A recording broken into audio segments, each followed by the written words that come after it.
La plupart des diététiciens, la plupart des médecins sont persuadés que l'un des plus gros problèmes avec le végétalisme, c'est les protéines. Alors que c'est vraiment pas le problème. Déjà, lorsqu'on dit qu'on a besoin de protéines, c'est une simplification. C'est déjà une sorte de mensonge lorsqu'on dit que l'être humain a besoin de manger des protéines. Parce qu'en fait, on est incapable d'utiliser les protéines qu'on mange telles quelles. La première chose qu'on fait lorsqu'on mange une protéine, c'est de la digérer, c'est de la décomposer. On va la décomposer en acides aminés. Parce qu'on n'est pas capable de réutiliser telles quelles les protéines qu'on mange. Si vous mangez de la viande, par exemple, vous ne serez pas capable de réutiliser telle quelle l'hémoglobine que vous mangez. Mais on devrait dire, on a des besoins dans tel et tel acide aminé. En fait, les animaux sont incapables de fabriquer les acides aminés. Incapables. La source des acides aminés, ce n'est absolument pas les animaux, ce sont les plantes. Il n'y a que les plantes qui sont capables de fabriquer les acides aminés. Donc à la source, les acides aminés sont fabriqués par les plantes. Les plantes fabriquent des protéines avec ces acides aminés. Ensuite, ces protéines, donc végétales, sont soit mangées directement, soit mangées par des animaux. Et ensuite, on mange les animaux. On va manger les protéines animales. On la décompose en acides aminés. Les acides aminés passent dans le sang. Puis là, on va réassembler les acides aminés en protéines.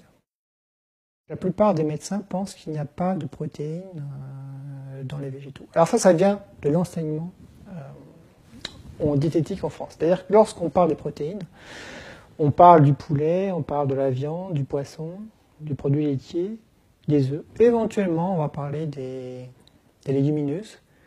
Mais on fait comme s'il n'y avait pas de protéines dans les oléagineux, on fait comme s'il n'y avait pas de protéines céréales, on fait comme s'il n'y avait pas ou peu de protéines dans les légumineuses, et pourtant les chiffres sont là. Il suffit de prendre n'importe quelle table nutritionnelle, vous vous intéressez à n'importe quel aliment, même le plus incongru, et vous allez vous apercevoir que, en fait, il y a un peu de protéines dans tout. Sur le site du programme national Nutrition Santé, il y a une phrase qui est extrêmement perverse, qui est très malhonnête sur le plan intellectuel, c'est de dire, dans les protéines végétales, il manque des acides aminés essentiels. C'est vraiment la manipulation, parce que en fait, la plupart des gens comprennent que quand il manque, ils comprennent qu'il y a zéro. Quelle que soit la protéine, toutes les protéines, qu'elles soient animales ou végétales, contiennent tous les acides aminés essentiels et non essentiels. Cette information, elle est extrêmement facile à vérifier. Est-ce qu'il existe des protéines qui contiennent zéro de tel ou tel acide aminé? Eh bien, ça n'existe pas.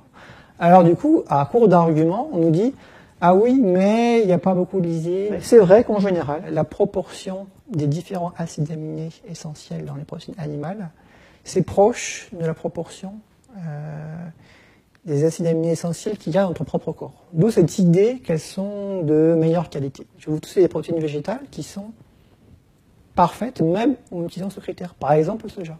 Par exemple, la protéine quinoa. La plupart des légumineuses. La plupart des légumineuses ont une proportion dans les différents acides aminés qui est pratiquement parfaite sur le plan théorique. Est-ce que ça a un impact négatif sur la santé? Eh bien, on a la réponse depuis le 1er août 2016. Voilà, il y a une étude qui est sortie sur le sujet. Et là, patatras, en fait, plus on augmente la proportion de protéines végétales dans l'alimentation, plus on arrive à diminuer les maladies cardiovasculaires. Donc, qu'est-ce qu'on a fait depuis 50 ans? On est allé chercher le seul avantage théorique des protéines animales, on l'a monté en épingle, en disant voilà, c'est la raison pour laquelle il faut manger des protéines animales. On a fondé toute une politique agricole là-dessus, alors qu'en fait, il y a des dizaines d'arguments contre les protéines animales et une dizaine d'arguments pour les protéines végétales. Et là encore, il y a beaucoup plus en fait, d'arguments pour les protéines végétales que pour les protéines animales, à tel point qu'on a le droit de dire que les protéines végétales sont globalement de meilleure qualité que les protéines animales. Or, dans le système de croyance dominant, presque tout le monde est persuadé que les protéines animales sont supérieures.